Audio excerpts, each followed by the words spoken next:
And on a Sunday, my ticket is a one-way. I'm about to play in the sky. I always knew you'd make it one day. Today was such a fun day. And I think I'm the first. I got out, free fly, just the sky and the love.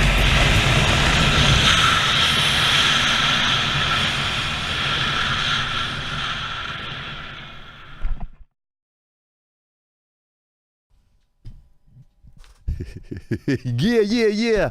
WazzyCircus Radio. Welcome back, guys. This is the show where I sit down with some of the most amazing people that I've met in over a decade of professional skydiving. My guest today is someone with such superior skill that they stand out above the rest. I've been surrounded by extreme sports athletes for more than a decade.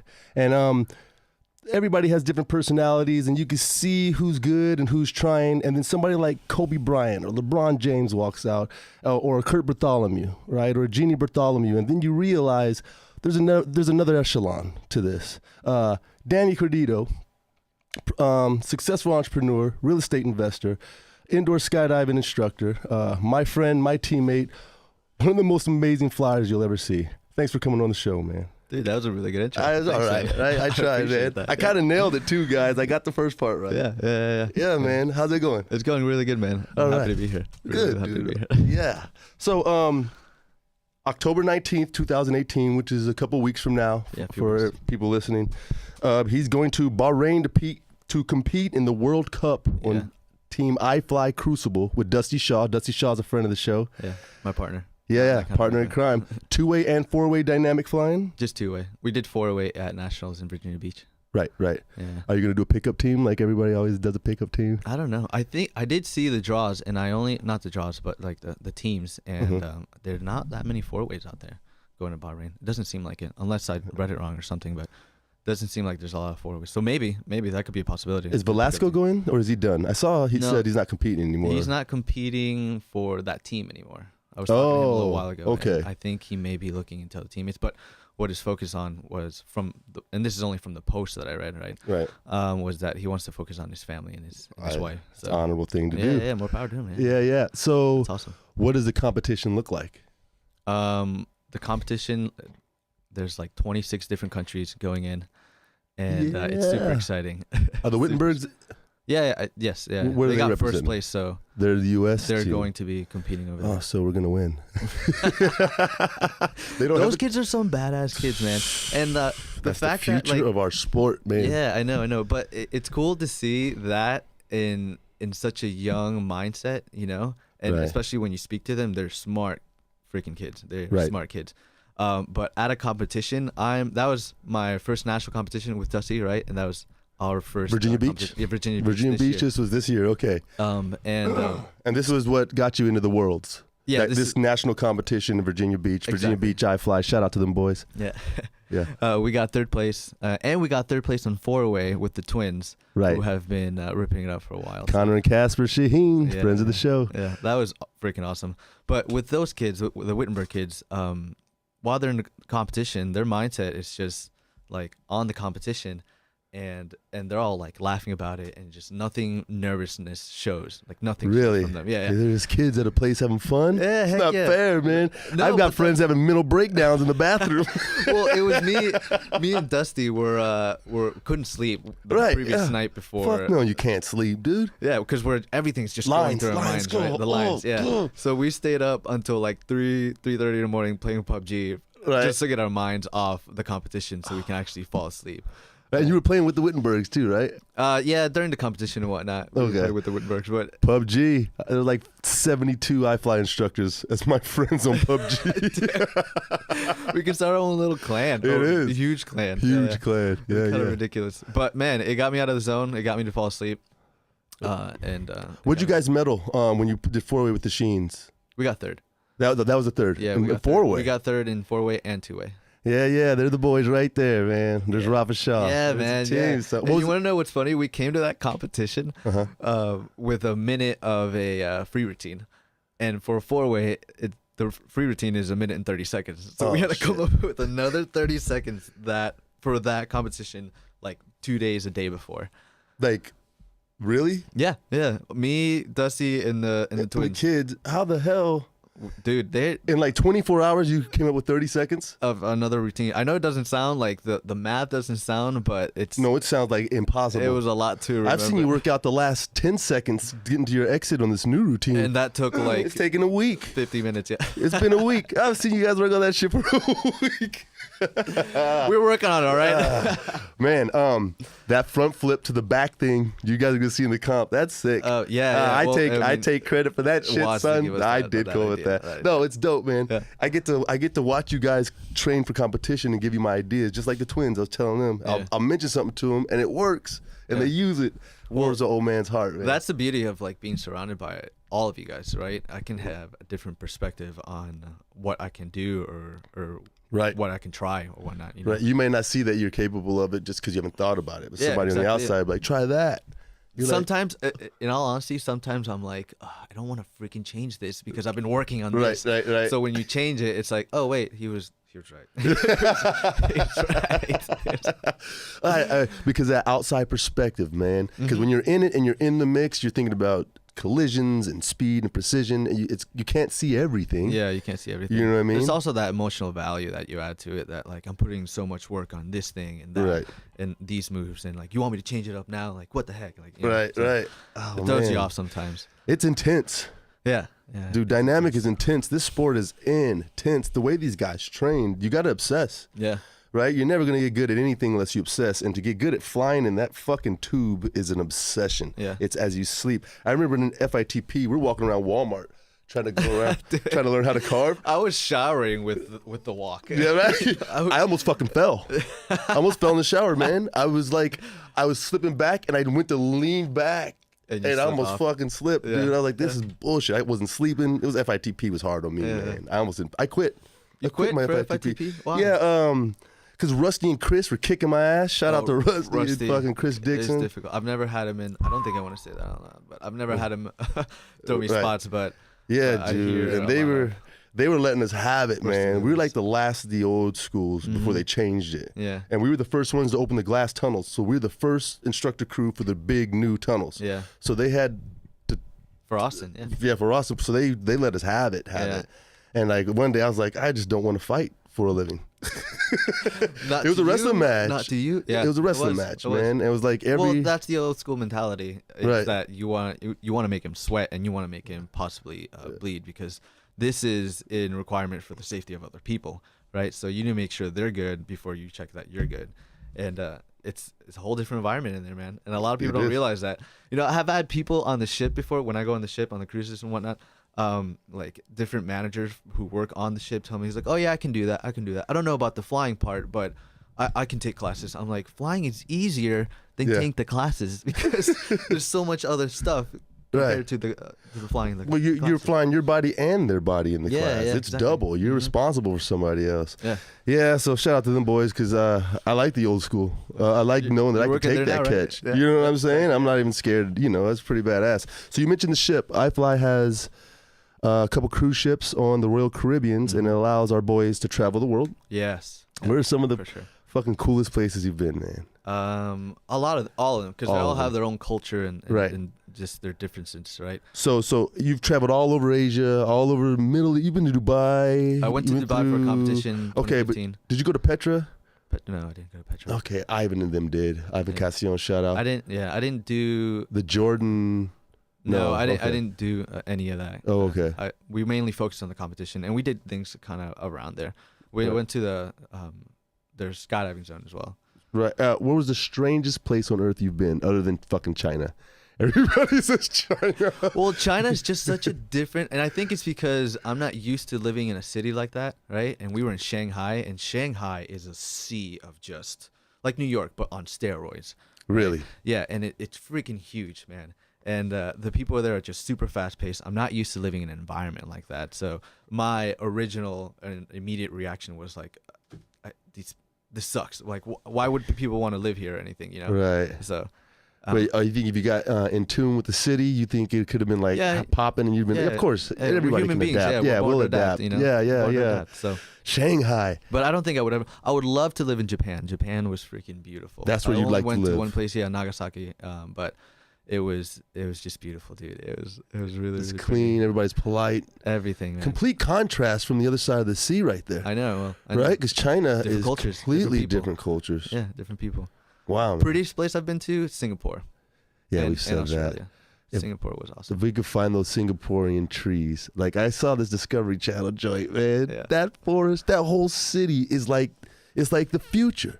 Yeah. I think that's what Trump means when we're behind, and when he talks about some things, you know. And I flew into D.C. after he said we had a shitty airport at the Capitol, and I flew into D.C. and I was like, we have a shitty airport for our capital. It's a little tiny white building like it's in Cuba or something. Yeah. It's an old school building. And you see cities like Shanghai with these gardens and these hotels, and it's like, man, we're behind. Yeah. We're behind in our thought process. Like, our engineers should be running this shit like theirs are. I think it's because a lot of people in the U.S. don't travel as much. Or, Right. I mean, in Europe, you're surrounded by like 5 different countries, you know? So, Right. Or 10. yeah. Europe's crazy. You go in any direction, it's exactly, like, it's not a state, it's a country with a different language and culture. Yeah. Can you imagine how hard it was to keep that shit stable? It must have been really hard. Well, it still is hard. They're fighting a war now. But can you imagine? I mean, like, imagine if Oklahoma was fucking another country Yeah. Yeah, exactly it. and they exactly it. wanted some Texas. What? You know? That's fucking nuts, man. All right. So, what else? I don't want to leave Singapore yet. No, So Singapore explain the was really- trees. Explain that really, forest. Really pretty. What we were talking about before is that what I really or stood out to me while I was in Singapore is those buildings that were just covered in those vines of plants and whatnot, and it was cool to see that an actual building, right? Like a skyscraper. yeah, in front of you is just covered with plants, you know, Wow. covered with Life. green. Yeah, exactly it. And birds and just, it's got to be going. That's beautiful. Yeah, and the lights, those lights with the trees and whatnot at their forests or plants. It was. Can you really explain cool. that forest? Because it's not a forest like trees like here in Texas. No. It's like a bio. What's that word? What's the word? Botanical garden. Yeah. Botanical, yeah. Botanical garden. There you go. Right. So how big are those tree structures? They I'm look not entirely massive. sure, but they were huge. You can go on them. You can get like a pass to go on. Or like on top inside of it and Not walk- inside, but there's like a fort, if you will, Uh-huh. and there's bridges built around it that you can walk around it. And Oh, whatnot. that's dope. Yeah, son. I didn't do it because it was super busy. When you're on the ship, you're timed, dude. You're timed. You Right. get out, you get there, and you pour at like, I don't know, 9 in the morning, right? And then you have to leave at like 5 p.m. But they don't allow the crew staff to get off at like 11 p.m. And you're also due work at 3 p.m. So it's like you have to time everything Right. in order to get off. And Oh, do so they things. don't want everybody rushing off at the same time, so that the guests off first, then they let the staff. Well, off. the guests are the customers, so Yeah, of course, they're of the ones course, who of course. get off first, you know. But How much fun is cruising around the world and flying in a wind tunnel? it was fun, man. It was a lot of fun. Definitely a different experience, and I don't see myself really doing that again because I'm too antsy. I need to get somewhere and do something, right? Right. And I'm just stuck on a ship. Like, now what? Right. That I'm you stuck on a ship. dappied out. Yeah. That That's what I'm talking about. That experience is like you get to see different things, and just I'd never be in an environment like that if I was here at iFLY Austin. Right, you know, right. Or anywhere else, you know. But did you feel like you couldn't escape the ship? I guess so. In a way, I mean, it didn't feel like a jail cell or anything. Well, nothing like that, nothing but crazy. yeah. I felt like I was just stuck, and I don't feel like feeling stuck. Right. I do whatever I want, right? Right. So I want to go out and go do something else instead of just being here on the ship in this Right. environment for the next month. Right. Which is crazy because people who work on there, they'll give 6 to 7 months contract. right. So they're on the ship for 7 months, 7 8 Man. months. But I mean, once you adapt, I had a small stint on a cruise ship, Yeah. and I was with some lifers, right? People that live on cruise ships. Yeah. Once you adapt to having people cook for you, Yeah. you know, not having I to, went to the buffet 3 no- times not- a day, man. yeah, hey, not having to spend fuel on No, your no. car, Yeah. all that stuff disappears. It's like you're catered for. You just do your job, and the rest of the time is party and fun and alcohol and food. Yeah. Right? You could do this. You It start that, you're like 18. When you're younger, hell That'd be yeah, so that much would fun. Be something. You'd just be up at every port, just like, yeah, right? It'd be so awesome, with man. better dance moves, but Yeah, come on, man. Close enough. Speaking of dance moves, you're a salsa coach or teacher? No, not a coach instructor. I used to. Okay, excuse me. I used to be an instructor. Like, Do you wear white shoes when you dance? No, I don't wear. Yes, you do. I do wear shoes with the heels on it though. They make you spin faster. Do they? Yeah. You spin on your heels or your toes? On my heels. Really? Or, yeah, on my toes. I'm sorry. Yeah, and you pick a point. But the reason is so you can raise your foot, right, and you spin on your heels. Toes. No, the heels. Oh, you're spinning on the heels. You spin on the toes, but you have heels, right, that lift your feet up. So you just spin on the on your feet. Jesus. You're waiting for me to mess up. You're waiting for me to mess up. Your feet. Damn it, man. Awesome. Okay, so super dope, man. I'm learning. It's tough, but it's fun. It's super fun. But it translates into your flying. It totally translates. Listen, here's what sets you apart in my eyes. I see a lot of people fly. Dusty is extremely technical. He's a perfectionist. You know, every move is broken down. Dixon's a lot like that too. Chris Dixon, Dusty used to be a gymnast. Yeah. Right. So yeah, very technical, very in line. You have more of a rhythm. You have a rhythm, dog. You don't fly. You don't. I don't know. You don't let the wind tell you what's up, right? No, you do. You do, and you do it at your pace, and you use the wind. It's a rhythm. I love it. It's like when you're when a four-way team's in a good flow and their layouts and they're even, they're coming and they do the shuffler and it's like wham, wham. It's a rhythm. It's not like fly there, fly there, fly there, go. Like it's not robotic. I love that about you, man. And I try to pick that up. I'm just too fucking big for that too. No, that's just an excuse. I know. That's just talking shit. Well, but it definitely translated over. I think it just gave me a lot of body awareness, and again, what you said to that rhythm. Right. To that rhythm. To that rhyme. Because I don't know. I just don't like to follow anything per se. I'll get ideas and just start implementing those ideas for myself and see how I can play with it, right? But I definitely like bringing my own kind of style to it. So you do that. You improv and dancing a lot, right? You're just having fun, and you just take that to flying. This is how the teaching is, right? You learn the basics, and then you play out the basics until you got down to basics perfect, like the count and everything. I still to this day count while I'm dancing. Okay. And then from there, you start learning moves. And that seems a little mechanical in itself, but we need to teach you something so you can learn direction and how to apply your moves to the women and whatnot. I mean, same with the women following the rhythm, right? Right. But after you get all those moves, you just start playing around. When the music is on, you play around and you mess with whatever you've learned before and you apply it there. And that's the fun of it because you're just dancing away. Yeah, you're dancing away, enjoying the moment. And it becomes a game at that point, not just And I moving. think that's probably why I love flying so much because I have a very busy mind, right? So it's always just going, and it's even difficult for me to just fall asleep sometimes. Right. But when I'm flying, I feel like I'm freaking meditating. And I think that's why it all translates so well because it all feels really good to me, you know? Yeah, I read something on flow state and about how you can enter, especially us, man. You enter flow state when you can really focus on one thing and be totally enveloped in that and be, engaged, and then you can flow. Yeah. If you're following and leading, like we flew the other day, that's flow, man. Once we start going and it's like you let go of all the technicals and all the crap you're thinking about and you're just there doing what you know you can do and man, and we enter that daily sometimes. Isn't that nuts? Like exactly. That's crazy. And not a lot of people do that and it's a great spot. It feels good when you're in the middle of it. You get out, you're fucking panning even though you're tired.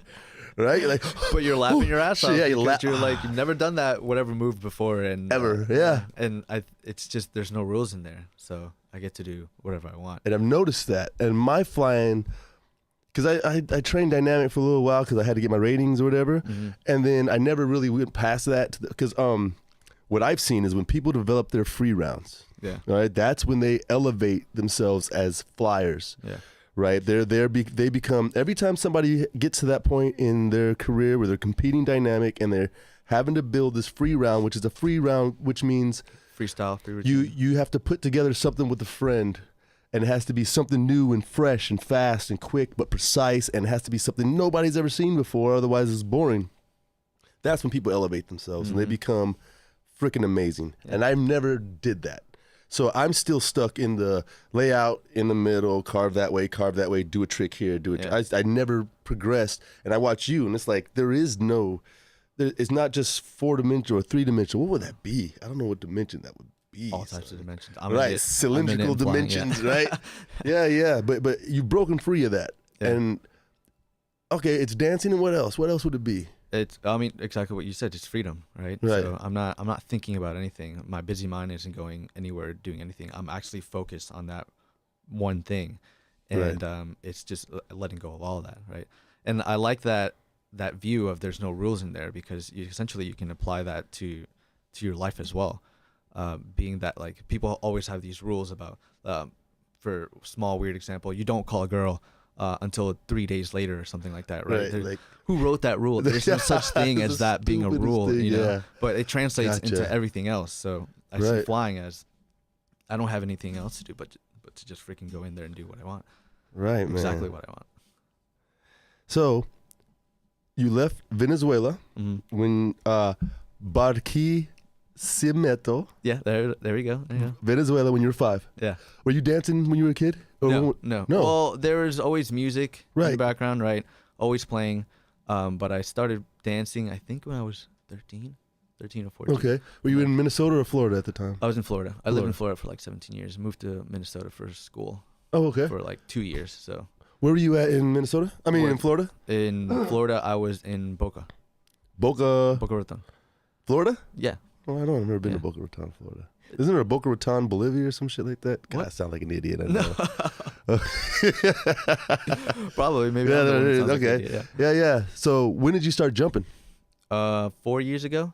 Oh yeah, recently. So Yeah. no, you never skydived till after you were a tunnel I instructor. came to this job completely by accident. Really? Yeah, I was working at Macy's. I was there for like 9 months, and I freaking hate Macy's. Yeah. Not Macy's, but like I hated working there. Period. You know. And How old were you? I was 22. So you just got out of college and you went to Macy's? No, I dropped out of college. Oh, okay. Yeah, I dropped out of college. I had like a year and a half or 2 years left for a mechanical engineer, and I just wasn't. Nothing inside me was like, you should keep going, you should do it. So it just completely dropped all of it, you know. Okay, and then you ended up in Florida at Macy's. And then I ended up in Florida at Macy's. All right. Yeah, but from What'd you there, sell, shoes? Dude, yeah, I sold shoes. I sold shoes. I sold shoes once, Vanilla Ice. Sick. That was a funny experience, but No, it what was, happened? Nothing. It was just everyone was always like around, you know, him and whatnot. Is that Vanilla Ice? Is that blah blah blah? And So did he have a whole crew when he came in, or was it just him and like? He had a few people. Right. A few people. How many pairs of shoes did he buy? Just one. He One was done. He Just left. a regular dude. Yeah, that's it, man. That's all it is. That's a regular dude. That would suck to be that famous where you got that whole. I mean, just to get a pair of kicks, man. Yeah. Pictures and people following you and reporters. Fuck that. It must be really annoying. God, imagine how annoying that I would don't be. want to live that. But yeah, I got this job okay. completely by accident. I was actually I did do a skydive, right? But it wasn't. It was a tandem, right? Right, where was it? Which drop zone? It was in DeLand. You went to DeLand for your first fucking tandem? Yeah. You're so lucky. That's so awesome.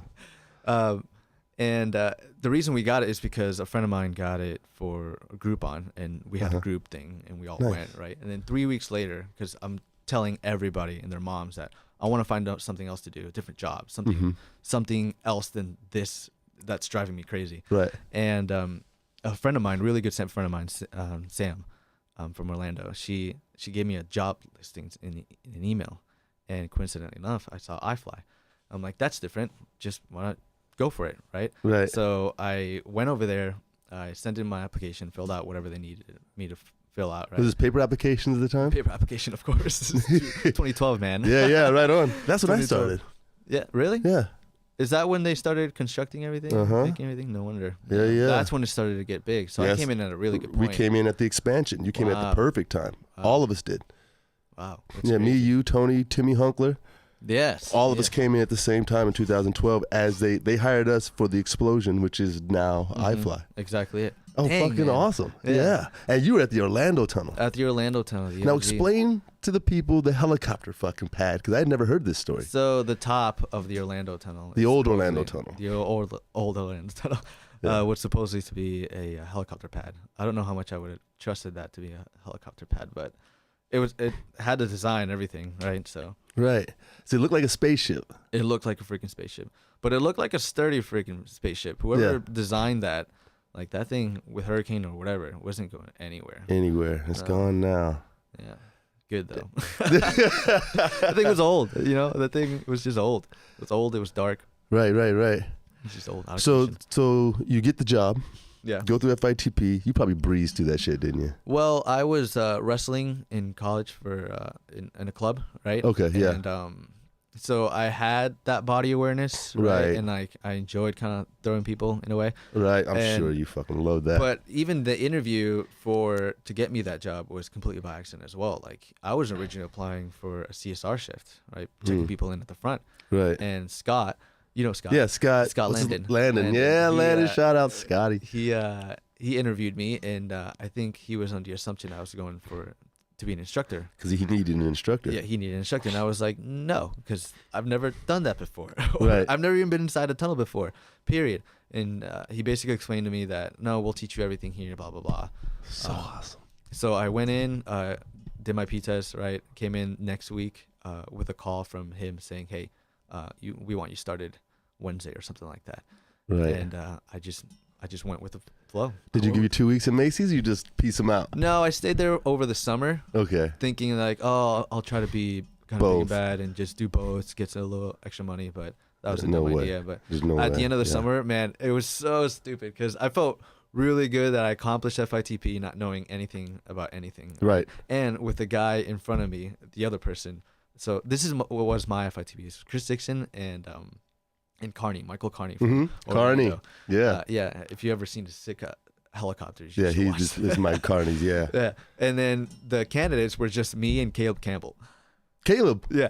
Yeah. No shit. And he had, I guess, 90, 95 skydives, and he knew how to kind of sit fly in the tunnel. So I'm there at the bench with my open face and goggles because we had open face and goggles for a year and a half. So did I. Right? For like a year and a half, 2 years. Yeah. Even with you guys at Austin. We had full faces when we started instructing. And we still didn't. See, we went through FITP with the open faces, but then we were the first crew to have full faces. Yeah, whatever it was. So my whole tunnel career, I've had a G3 on. Yeah. That's I did not. Yeah, that sucks for you. But it was me and Caleb Campbell, and he was like already sit flying and whatnot. And I don't know. While I was sitting down watching all this happen, I was like, I don't know what I'm doing here, and if I'm gonna get this job because obviously I've never done this. Right. So.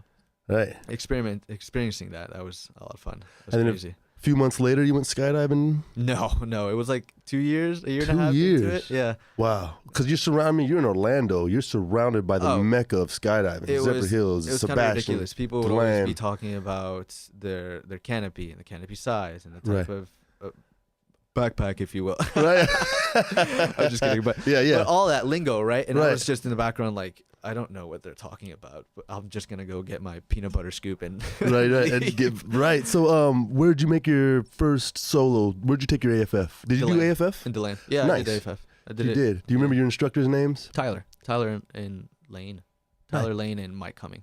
Yeah, Mike Cummings. Yeah. Really? Yeah, because they're all going for their license as well. So we were the guinea pig. Which they did an awesome job. They did really well. Well, you're here. Giving me the class. Yeah, they did really good. So is that DeLand right there? That's DeLand, exactly. Yeah, look at that Pack 750.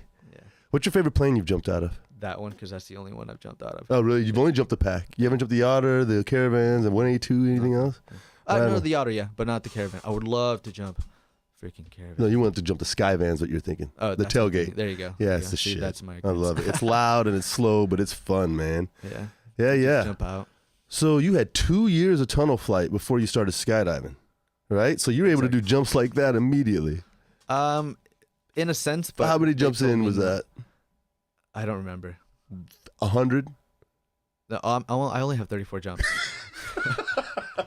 I only have 34 jumps. That's why they hate you guys. Us. That's why they hate tunnel rats. Yeah. I was a skydiver first, but tunnel rats. Oh, I only got 35 jumps. Are you on a 20-way? Man, when I was there, the comments I would get sometimes is just like, "Oh, tunnel rat this, tunnel rat that," but it would be in a negative connotation versus like a playing around. Right. Kind of because these people had to fucking earn it, man. And I didn't get that because I didn't grow up in that community. Period. I found out skydiving through indoor skydiving. So like that anger, I guess. Oh, hey, that's me. look. He's got the top of his helmet's worn out from being on the net. Yeah, exactly. He's flying head down to the sky. Probably got 26 jumps. Yeah. That's why people hate us, man, because it's just so easy. But yeah, man. I mean, that's fucking impressive. And like, there's a whole generation of guys that are leaving the tunnels and learning how to skydive. Yeah. So skydiving's about to, and all the older guys are going to the tunnels and getting better. Yeah. So what's going on in the sky is going to be ridiculous. It's going to be like a dynamic VFS meld like we were doing the other day. Yeah. Yeah, right? With a point snake, point snake. Yeah, man, that's going to be like, I hope that's the future. That's what we're doing at Flight Nights, baby. Come see me. iFLY Austin. Yeah. But yeah, man, the future, the sport's amazing. Are you going to get back into it, or are you too busy with your... I'm super busy. Right. I'm super busy. No, thank you for being here today. I know how busy you are. Of course. This was an awesome opportunity. But I mean, what you said earlier, starting my own business, real estate investing, and I'm on this team with Dusty. That takes up some time as well. iFLY Crucible. Yeah, and I also work part time at iFLY Austin. So like my time is everywhere. So as far as skydiving, plus I have the tunnel right there. So I don't know. I'm a brat, I guess. Yeah. Oh, it's so spoiled, good. if you will. It's so just good. Spoiled. It's right in front of me. Why not? It's right there, man. Yeah. All right. Speed flying. Yeah. I want to do it too. We've lost some greats. We've lost some greats I know recently. I know we have. Still want to do it though. I still want to do it. So do I. What is that? The experience. Yeah. I want to experience that. Just seeing it makes me feel like I'm in the tunnel and I'm not doing anything. I'm looking at a YouTube video. Yeah, it's heart pounding from watching. And I love canopies. You know, Wittenberg has a course. I know. I've talked to him about it in Virginia Beach. I'm trying to save up for that. It's $5,000? It's somewhere around there. But it includes ticket, hotel, train. The entire freaking stay for like. I wish we could look that up and see how people can get hold of him. I want to do it. Yeah. Well, he has a page. If you go to his page, he'll have something. Okay. A page set up for that. Like he does courses and whatnot. But I'm super interested to do that. I just really want to experience that. I've never skied before. I've snowboarded, but I've never skied before, so it'll be learning in itself. Are you snowboarding this year? Are you going on a trip? No, I'm solely focused on Bahrain. Okay, right on. And then I'm gonna see my family in December. Right on. Yeah, because my brother's coming from Poland. Oh, sick! Your brother lives in Poland. Yeah. Where's he going? Here or New York? No, Florida. Florida. Okay. Florida. So I met you in New Jersey for lunch. Yep. So do you have fam up there, or does everybody just happen to be in New York at the time? How did that happen? Oh, it was a wedding. Yeah, it was. You guys were there for a wedding. I was there for. That was a fun week, man. For me. Yeah. Yeah, you went to a lot of comedy shows, right? I went to a lot of comedy shows. I went to the ranch, Skydive the Ranch up there. Nice. Yeah, it was fucking awesome. I hear good things about that place. Ran around Manhattan by myself, getting drunk, eating food from vending trucks and shit. It was fucking great. And you didn't know you were taken care of for the food and whatnot. I didn't know. I didn't spend my per diem. I spent my own money, man. It's no big deal. Yeah. So, I was speaking earlier about how intense and passionate you have to be to get good at this sport. You guys train like professional. Of course, you're professional athletes. Define to me what you think passion is. What gives you that drive? And what would you tell somebody that wanted to compete one day in dynamic or be a tunnel instructor and successful entrepreneur? What you're focusing on. Okay. So if you're focusing on just the big picture of that person that you'll think you'll never be or that you can't get there because you don't have the time or whatever excuse you're giving yourself. Right. If you're just focusing on that, then you're not going to get anywhere. But if you're focusing on something that you actually care about or it makes you kind of feel free, in my opinion of what I feel like when I'm flying, then freaking go for it. Right. Right. That's where it starts off, and that's how what's gonna drive you essentially. Because motivation dies. Motivation eventually dies. You're gonna have that bad day where like, man, I don't feel like doing anything, right? And then you push yourself to actually get there through that dying of motivation, and when you get there, it all goes away, right? I don't feel bad about being here anymore or whatever, you know. Right. We were talking before the show about self-sabotage and battling those voices that tell you that you're not good enough or you shouldn't. Yeah. That used to paralyze me a lot when I was younger. It paralyzes everybody. Yeah. Well, I mean, my 12-year-old mentality or memory was I'm the only one dealing with this, right? Because I'm unaware or ignorant to the fact of anything else going on around me. So I think it's like I'm the only one with that sort of problem, if you will, and I keep sabotaging myself. Right. Like it would paralyze me, dude. It paralyzed me, and I'm sure some people do with it the same way I dealt with it. Is like I would just stroll through Facebook or whatever all day and do nothing. Right. And not be productive at all, you know, and it fucking sucks. Yeah. Yeah. It fucking sucks. Oh fuck, man. Yeah, in that book I keep telling you about, the War of Art, not the Art of War, the War of Art by Stephen Pressfield. He did Bagger Vance. Yeah. He labels that as a thing called resistance, right? And resistance will tell you do any fucking thing else than what you're supposed to do. Yeah. Right? It's procrastination on crack. Yeah. But once you can identify it and look it in the face and you know what it is, then you can avoid it. Yeah. But until you label it and see what it is, you're just going to fall victim to it over and over again. You talk yourself out of like achieving anything. Yeah, that's how powerful acknowledgement would be. If you acknowledge that you're that, and then you can actually tell yourself, wait, that's not something I need to focus on or move on to. Right. You can choose to go somewhere else and do something else. Right. Joyce Meyer has a book called Battlefield of the Mind, and that's exactly that. It's like you have to battle those thoughts, put them in submission, and move on. Yeah. Right. You don't let them control you. No. Right. Because you are what you think. Exactly. Right. And if you think you can, you can. If you think you can't, you can't. And all those things. Right. And that's what my problem was. Why it would paralyze me, because I always think that I can't. Right. I couldn't. Right. And until somebody tells you that you can, everybody thinks they can. Yeah. Exactly. Even when other people tell you that you can, you still say you still know. You know. 'Cause right. You're so locked up in your mentality. Right. You don't see that outside perspective like we were talking about earlier. You're in the mix of trying to throw this trick. You're working really hard on this thing, and somebody else sees something. You don't want to hear that. Yeah. I went through this self-development course, if you will. And at the end of the course, like you go through this whole thing about like kind of revealing who you are and talking about yourself and whatnot. At the end of the course, what they teach you is like, and I thought it was kind of funny. Not at the beginning, it pissed me off at the beginning, but it's like your life is empty, meaningless, and there is no hope. Right. And like after this thing of like where you're giving off everything that hurts about you or whatever, you find that out, you're like, what the hell? Like, why are you putting me through this? And then you go off and tell me that afterwards. Right. But in reality, like, it's freaking powerful because it switches the perspective and mentality of that it's empty because you're the one who fills it up shit with it, right? Meaningless because the meaning that you put behind it is up to you. Right. Whatever you want to make a meaning out of it. And it's hopeless because we're the ones that were created hope, right? Right. Yeah, yeah. So it's powerful because I can direct my change of thought to something else. Right.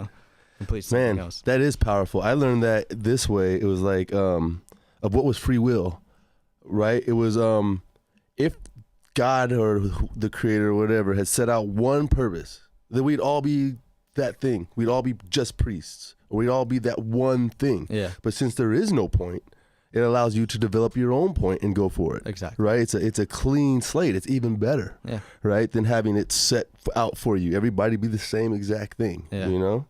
Yeah, yeah. So, we are going to do a Friday freak out real quick. If we can pull it up. Have you had any cutaways? Any no close cutaways. calls? I don't think any close calls, to be honest. Maybe on, I'm probably not supposed to be talking about the skydive, but like it was my years ago. 26th, 27th jump. Yeah. And I was on a jump with like 16 other people. Okay, good. Don't say any names on that one, yeah. On a track jump.